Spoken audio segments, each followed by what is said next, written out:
प्रधानमंत्री नरेंद्र मोदी के घर में एक सुरंग है। ये कहाँ जाती है? नरेंद्र मोदी मनमोहन सिंह वाले बंगले में क्यों नहीं रहते हैं? अब उस बंगले का क्या इस्तेमाल होता है और नरेंद्र मोदी के घर का रॉबर्ट से और विश्वनाथ प्रताप सिंह से क्या कनेक्शन है? इस वीडियो में आप नरेंद्र मोदी के घर के बारे में, बंगले के बारे में, बंगलों के उस पूरे समूह के बारे में जिसे देश कुछ वर्ष पहले तक 7 RCR कहता था, अब 7 लोक कल्याण मार्ग कहता है, उसके बारे में जानेंगे। और सुरंग के बारे में तो जानेंगे ही। प्रधानमंत्री नरेंद्र मोदी पहले ऐसे प्रधानमंत्री हैं जो प्रधानमंत्री आवास में अकेले रहते हैं। परिवार का कोई व्यक्ति साथ नहीं रहता। हालांकि कुछ तस्वीरें हैं जो सोशल मीडिया पर आई थी जब प्रधानमंत्री की मां उनके साथ मिलने आई, पर परमानेंटली कोई नहीं रहता। पहले कभी ऐसा नहीं हुआ। नरसिम्हा राव, अटल बिहारी वाजपेयी, मोरारजी सब बेटे के साथ या रिश्तेदारों के साथ रहते थे और गांधी परिवार के केस में तो पूरा परिवार ही रहता था। कहाँ रहते थे ये लोग? 7 रेस कोर्ट रोड पर 12 एकड़ में फैला ये परिसर। इसमें कुल 6 बंगले हैं और उन बंगलों के नंबर उन्हीं से उनकी पहचान है। इस बंगले में सबसे पहले रहने गए थे राजीव गांधी। उनके पहले के PM कहाँ रहे, अब जानते हैं। पंडित जवाहरलाल नेहरू त्रिमूर्ति भवन में रहे। जवाहरलाल नेहरू के बाद आए लाल बहादुर शास्त्री को 10 जनपद में रहते थे। वो गुजरे तो उसके एक हिस्से को म्यूजियम बना दिया गया और उसका पता हुआ एक मोतीलाल नेहरू मार्ग, और उसके दूसरे हिस्से को कांग्रेस पार्टी का दफ्तर बना दिया गया। अब ये सोनिया गांधी का घर है। और एक जुमला भी है जो कांग्रेस पर चलता है, सोनिया की सास वो एक सब दर्जन रोड के पते पर रही। उसी पते से वो बगल के पते यानी अकबर रोड पर जा रही थी जब उनका कत्ल कर दिया गया। इस घर को भी म्यूजियम बना दिया गया। राजीव की बारी आई, वो रहे 7 रेस कोर्ट रोड में। कई लोग कहेंगे कि आपने चौधरी भाई और मोरारजी का जिक्र नहीं किया क्योंकि उनका दिल्ली प्रभाव ज्यादा नहीं रहा, इसीलिए उन पर ज्यादा बात नहीं हुई। राजीव के बाद PM VP सिंह यहीं पर रहे। यहाँ रहते हुए उन्होंने 30 मई 1990 को एक कानून बनाया और ये तय कर दिया कि ये जो बंगलों का एक समूह है, अब ये हमेशा प्रधानमंत्री का आवास होगा और इसीलिए प्रधानमंत्री नरेंद्र मोदी वहां रहते हैं। अब जानते हैं कि बंगले के अंदर क्या है।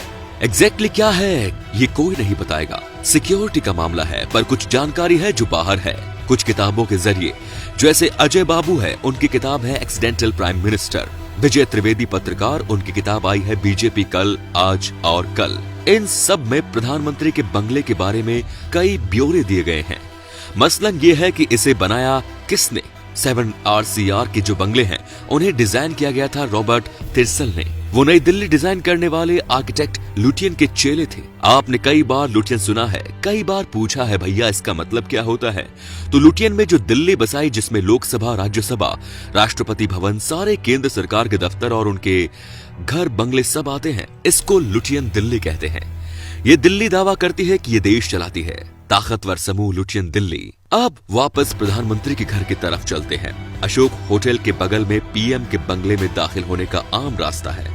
आम मतलब ये नहीं कि हम और आप गए और उठा के घुस गए। खास लोगों के लिए ये आम रास्ता है, यानी वो यहाँ से घुसते हैं। प्रधानमंत्री के लिए तो सुरंग भी है।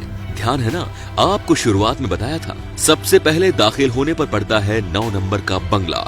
यहाँ रहते हैं SPG वाले तने हुए सफारी सूट पहने लोग, चश्मा लगाए। इसे स्पेशल प्रोटेक्शन ग्रुप बनाया गया प्रधानमंत्रियों की सुरक्षा के लिए, और राजीव गांधी की हत्या के बाद तय हुआ कि पूर्व प्रधानमंत्रियों की भी सुरक्षा SPG ही करेगा। और प्रधानमंत्री के आवास में वही मेहमान की अगवानी करते हैं। जो आते हैं उनकी कार किनारे लगाते हैं। ये किनारे ले लो पार्किंग में, फिर हमारी गाड़ी में बैठ जाओ। उसके पहले पहचान तैयारी वाले सब रजिस्टर में दस्तखत होते हैं। ये तो हुआ 9 नंबर बंगला। फिर आता है 7 नंबर का बंगला। इसी के नाम से प्रधानमंत्री के घर को 7 रेस कोर्स रोड कहलाता था। इसका इस्तेमाल घर वाले दफ्तर के लिए करते हैं। प्रधानमंत्री नरेंद्र मोदी जैसा कैंप ऑफिस होता है ना अधिकारियों का, वैसे ही जो अफसर और नेता प्रधानमंत्री से रायसीना केंद्रीय सचिवालय के साउथ ब्लॉक में, जहां PMO है सर्वश्रेष्ठ शक्तिमान, वहां नहीं मिल पाते, उन्हें घर वाले दफ्तर में तलब कर लिया जाता है। इसके बाद नंबर आता है 5 नंबर बंगले का। यहीं रहते हैं प्रधानमंत्री नरेंद्र मोदी। लेकिन मनमोहन सिंह यहाँ नहीं रहते थे, वो रहते थे 3 नंबर के बंगले में। अब 3 नंबर के बंगले में क्या है? गेस्ट हाउस है। प्रधानमंत्री के मेहमान वहां पर रुकते हैं। मनमोहन के जमाने में 5 नंबर का बंगला गेस्ट हाउस होता था। मोदी जी ने अदला बदली करवा दी। लेकिन एक ब्यौरा और है जो आपको जानना चाहिए कि पीएम रहते हैं 5 नंबर में, दफ्तर है 7 नंबर। तो क्या हर बार वॉक करते हुए जाते हैं या गाड़ी में बैठ के? जवाब दोनों ही गलत है। एक ग्लास ट्यूब बना हुआ है जिसके सहारे प्रधानमंत्री 5 नंबर बंगले में फटाफट 7 नंबर के बंगले में पहुंच जाते हैं। बंगला नंबर 1, इसकी भी कहानी सुन लीजिए, क्योंकि यहाँ पर एक हेलीपैड है। प्रधानमंत्री यहीं से सवारी भरते हैं सीधे हेलीकॉप्टर से कहीं जाना हो या फिर दिल्ली के एयरपोर्ट जाना हो। बचा 11 नंबर का बंगला, उसे भी सुरक्षा कारणों से प्रधानमंत्री के इस बंगला कॉम्प्लेक्स में शामिल कर लिया गया है। इसका मिक्स यूज होता है। अब बात आती है सुरंग की। इसे प्रधानमंत्री मनमोहन सिंह के रहते बनवाने का फैसला हुआ था।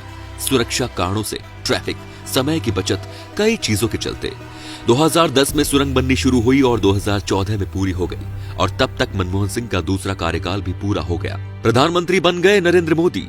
तो अब मोदी जी इस सुरंग का इस्तेमाल करते हैं और ये सुरंग जाती है कहां? ये सुरंग प्रधानमंत्री के घर से सफदरजंग एयरपोर्ट तक जाती है। लगभग 1.5 किलोमीटर ये सुरंग है और बताते हैं कि प्रधानमंत्री मोदी इसी से गुजरकर एयरपोर्ट पहुंचते हैं। तो दोस्तों, क्या आपको पहले से इस सुरंग के बारे में पता था? हमें कमेंट करके जरूर बताएं और वीडियो कैसा लगा ये हमें कमेंट करके जरूर बताएं। और वीडियो पसंद आया हो तो प्लीज लाइक कीजिए और साथ ही शेयर जरूर कीजिए। धन्यवाद।